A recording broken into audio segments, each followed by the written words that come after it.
Assalamualaikum, Bu Sri Utami. Waalaikumsalam, Bu Alis.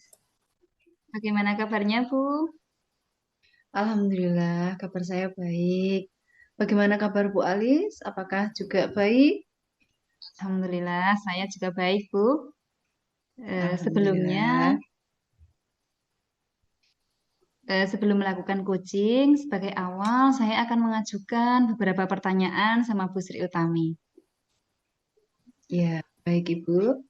Pertama-tama, Silahkan. pertama-tama kita akan mendiskusikan tentang rubrik penilaian kita hari ini. Pada kegiatan coaching hari ini, coach dan coachee akan saya amati dan saya nilai sesuai dengan rubrik penilaian.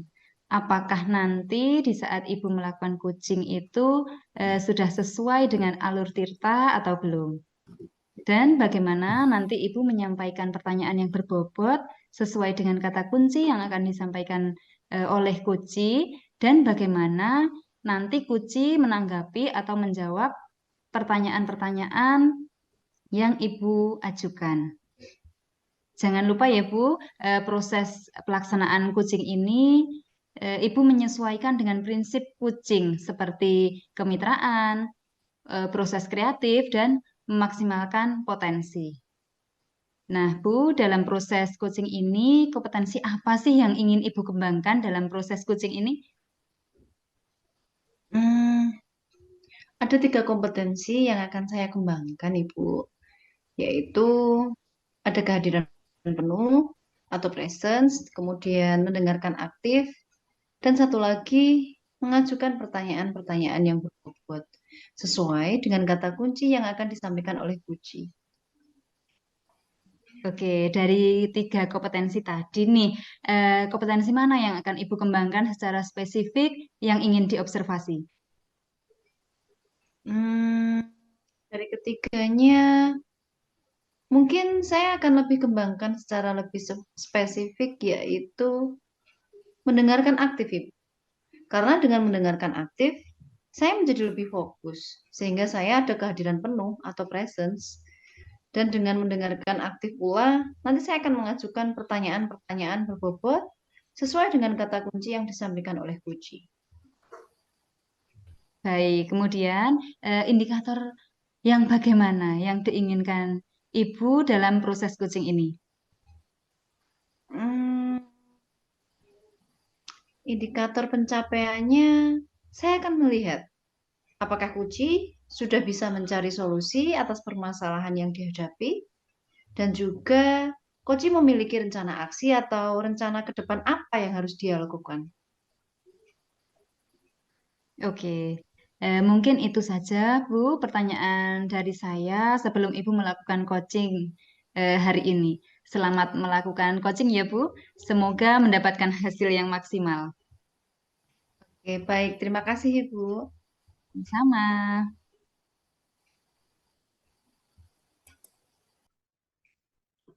Assalamualaikum warahmatullahi Pak Dwi. Bagaimana kabarnya?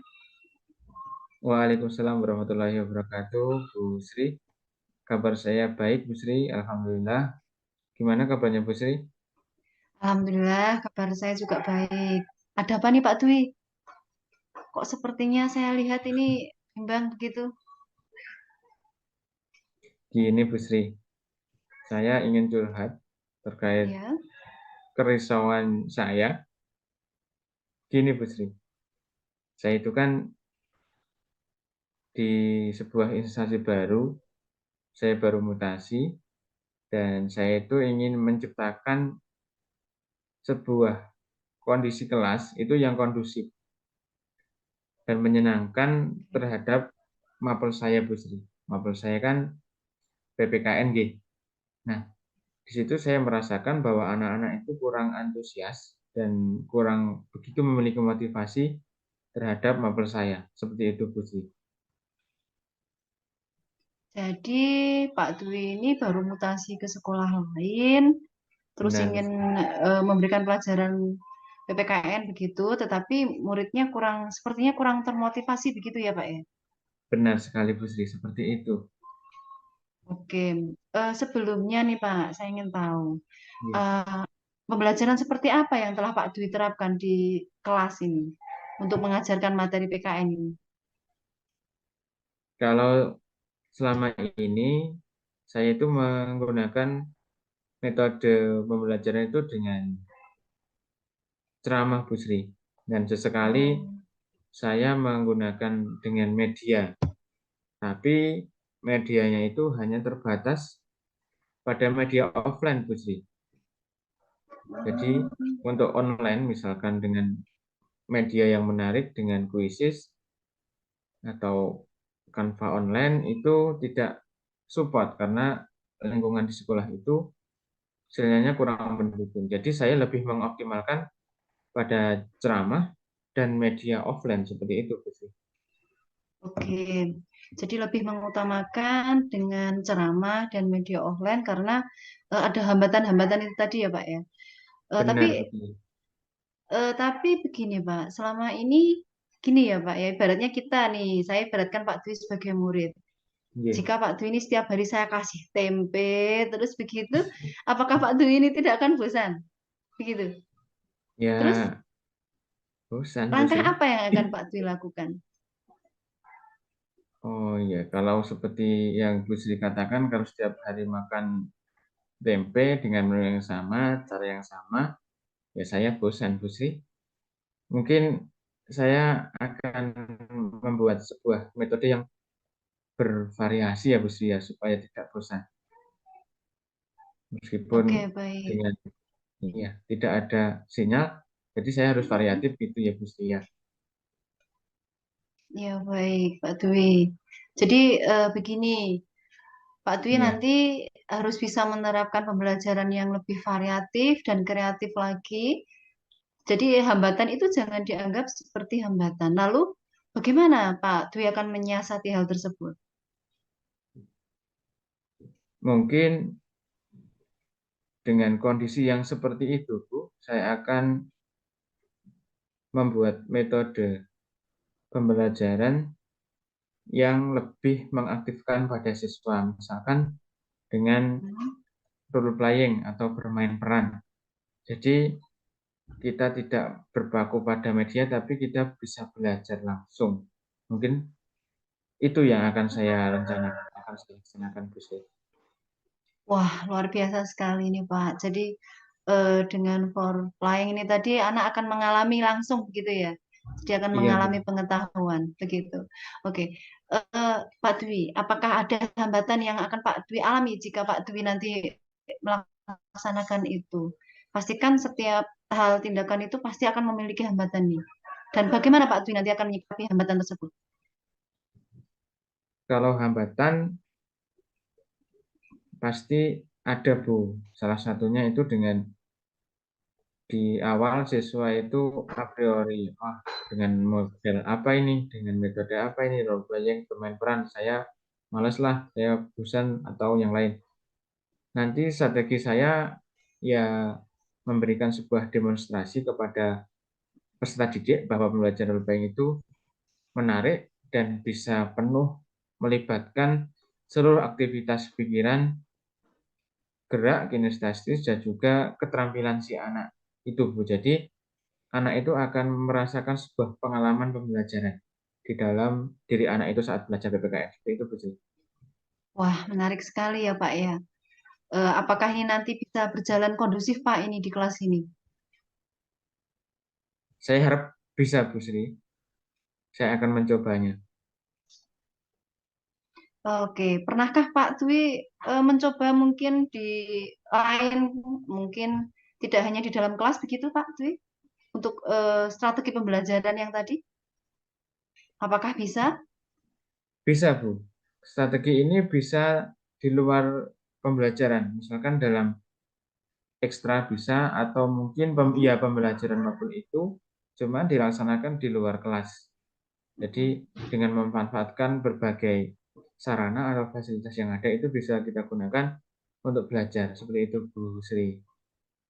Wah, hebat sekali Pak Dwi. Jadi ini Pak Dwi, dari percakapan kita tadi ini, apa yang dapat Pak Dwi simpulkan? Yang dapat saya simpulkan bahwa pembelajaran PPKN untuk lebih membuat peserta didik itu tertarik, antusias, dan memiliki motivasi yang tinggi, itu harus menggunakan sebuah model, media, dan metode yang variatif dan harus menarik. Tentunya bukan menarik bagi saya, tapi menarik bagi si anak. Dan tidak melulu semata-mata mengandalkan pada media yang online, Bu, tapi juga offline. Karena tidak semua kondisi itu bisa terjangkau dengan online. Seperti itu, Bu Sri. Wah, bagus sekali nih Pak Dwi. Kapan nih Pak Dwi bisa melaksanakan hal tersebut? Secepatnya, Bu Sri. Mungkin setelah percakapan ini dengan Bu Sri ini, saya akan menerapkan inspirasi saya besok, Bu. Oke, bagus sekali. Lalu komitmennya apa Pak? Komitmennya untuk terus melaksanakan itu. Komitmen Bapak seperti apa?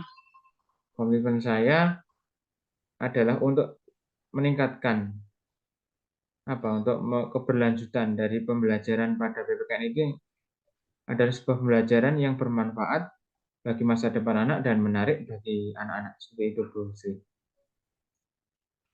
Wah, bagus sekali Pak. Jadi kita harus selalu komitmen dengan apa yang ingin menjadi tujuan kita ya Pak Dwi ya. Wah, Iya, Bu saya Sri. ini sangat tertarik sekali ini. Saya berharap kita dapat bertemu lagi dan dapat bercerita lagi nanti Pak Dwi tentang pengalamannya setelah melaksanakan tadi aksi tersebut. Pak Dwi, ada Iya, hal lain lagi yang bisa saya bantu? iya, Bu Sri. Saya ucapkan terima kasih atas percakapan kita pada kesempatan ini. Saya memiliki sebuah gambaran untuk melaksanakan rencana aksi saya yang nanti semoga keberhasilannya bisa saya ceritakan lagi kepada Bu Sri. Saya ucapkan terima kasih Bu Sri telah membantu melesaikan atas kerisauan saya dan kegalauan saya. Seperti itu, Bu Sri. Terima kasih, Bu Sri. Oke, Pak Dwi, bagaimana perasaannya Pak? Sudah lega sekarang? Alhamdulillah, saya sudah lega dan memiliki sebuah inspirasi gambaran untuk tindakan saya ke depan, Bu Sri. Terima kasih, Bu Sri. Oke, sama-sama Pak Dwi. Terima kasih. Sampai jumpa di lain kesempatan. Assalamualaikum warahmatullahi wabarakatuh. Terima kasih kembali, Bu Sri, dan saya ucapkan Waalaikumsalam warahmatullahi wabarakatuh. Sehat-sehat, Bu Sri. Terima kasih, Bu Sri. Ya, sama-sama Pak Dwi. Iya. Assalamualaikum, Bu Sri. Waalaikumsalam, Bu Alis. Bu Sri tadi sudah melakukan kucing ya sama Pak Dwi. Iya, Bu. Alhamdulillah, sudah baru saja selesai. Baik, sebelum penutupan ya Bu, saya akan menanyakan beberapa pertanyaan nih pasca observasi. Yang pertama, apa yang sudah Ibu lakukan pada saat melakukan coaching terkait indikator ketercapaian yang diinginkan?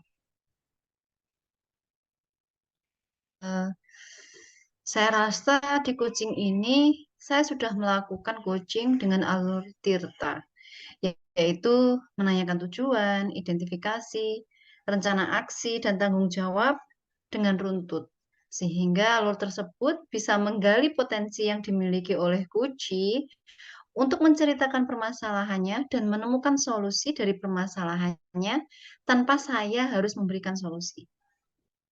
Baik Bu, menurut saya sebagai observer, proses coaching tadi sudah berjalan dengan lancar dan dengan baik. Proses alurnya juga sudah sesuai dengan alur Tirta dan juga Bu Sri sudah berusaha menggali dengan memberi pertanyaan-pertanyaan pada Pak Dwi sehingga Pak Dwi bisa menemukan solusi dari permasalahannya. Coaching tadi juga sudah dilakukan sesuai dengan prinsip coaching. Pertanyaan yang terakhir ya Bu, sebelum kita tutup, kompetensi apa lagi yang ingin Ibu kembangkan berdasarkan hasil melakukan coaching hari ini? Apa ya Bu ya? Kompetensi yang ingin saya kembangkan adalah eh, seluruh kompetensi yang ada di dalam kompetensi coaching ini, Bu. Baik juga dalam paradigma berpikir coaching, prinsip coaching, dan melaksanakan coaching dengan rasa.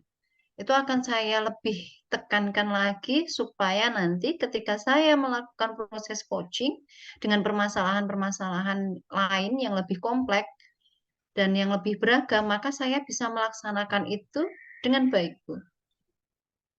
Luar biasa. Apa yang Ibu sudah berikan untuk proses coaching hari ini. Mudah-mudahan Ibu sukses ke depannya dan diberi kemudahan lagi dalam kegiatan-kegiatan coaching berikutnya. Baik, Ibu, terima kasih sudah melakukan sesi tanya jawab dengan saya dan sudah mengamati kegiatan coaching saya tadi dengan Pak Dwi, sehingga saya dapat melakukan coaching dengan lebih baik dan bisa menggunakan coaching dengan alur Tirta yang sudah runtut, Ibu. Sama-sama Bu Sri, saya akhiri sampai di sini dulu. Wassalamualaikum warahmatullahi wabarakatuh. Waalaikumsalam warahmatullahi wabarakatuh. Terima kasih, Bu Ali.